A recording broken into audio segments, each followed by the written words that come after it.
well, me, Quinky's here. Come on, Quinky. We just come down the wreck this morning because, why are you eating that grass?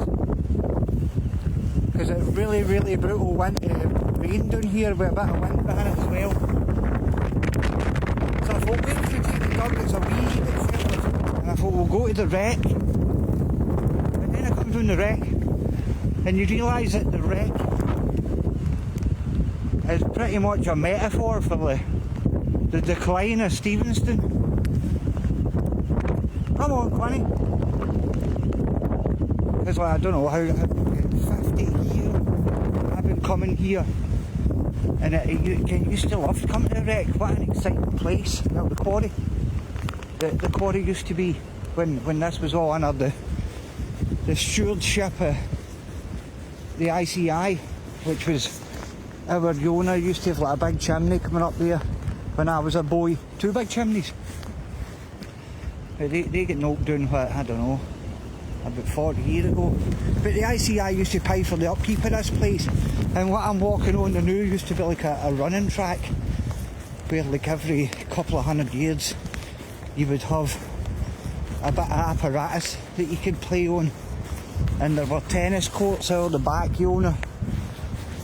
And there was a pitch and putt course over there that they've planted tons of trees on now, which one day will be a lovely big forest long after I'm. And they all in my dirt bed. But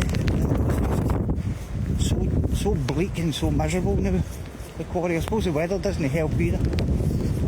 But there they've put this new bridge in. This is one of the times I was doing here, it had fallen apart. And you've also got the kinds of things quite interesting to read about. Also the bit here, with further over there, up the embankment, where the Stevenson Commercial Coal Canal was in. There's quite a lot of Stevenson history down here as well. As at one time this was all, the sea would have came right up to here. And it was all drained by Patrick Warner, who had spent time in Holland about 300 years ago and came back with techniques for land reclamation. A really important part of Stevenson. But like I say, it's just really depressing and bleak. And you've still got the orange burn down there, which I used to think like pollution coming out of the factory, but it's actually zinc oxide leaking out of the earth that turns the water that kind of rusty orange brown. I remember I fell right in there, I don't know, probably about what, 1983, 84, right in up over my head. And I remember I used to stay in Hull Side Street, and I can remember walking along this path. It was a hot summer day, and I had to take my shoes off, and I can remember the wet footprints being left behind me. You can see it better with its brown orangeness now. And there. Hey, Quinky.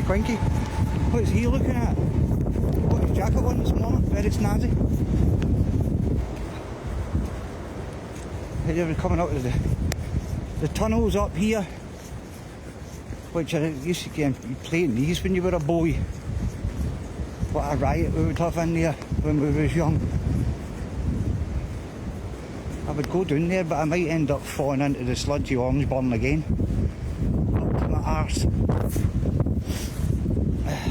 See, I've got my wellies on, I don't even know if I could get over there. And he'll try and follow me. You stay there.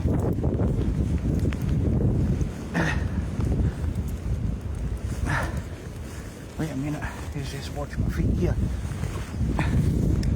My old 50-year-old ass trying to still get down here. You stay there, Quinny.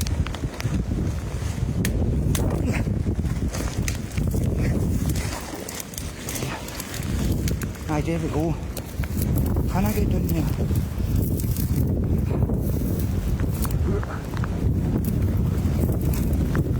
Yes, I can. Whoa! Shut up! Hang on, man. My wellies is thick in it. Thank God I've got the wellies. Aye, look, the tunnel's still there.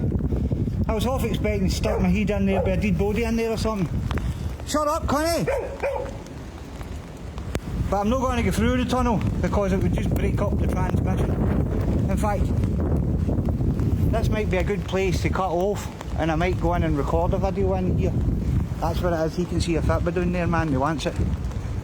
I might try and retrieve that for him. Who's a good boy? Right, man, I'm out of here. I'll see you later. Don't come down here, it's too wet.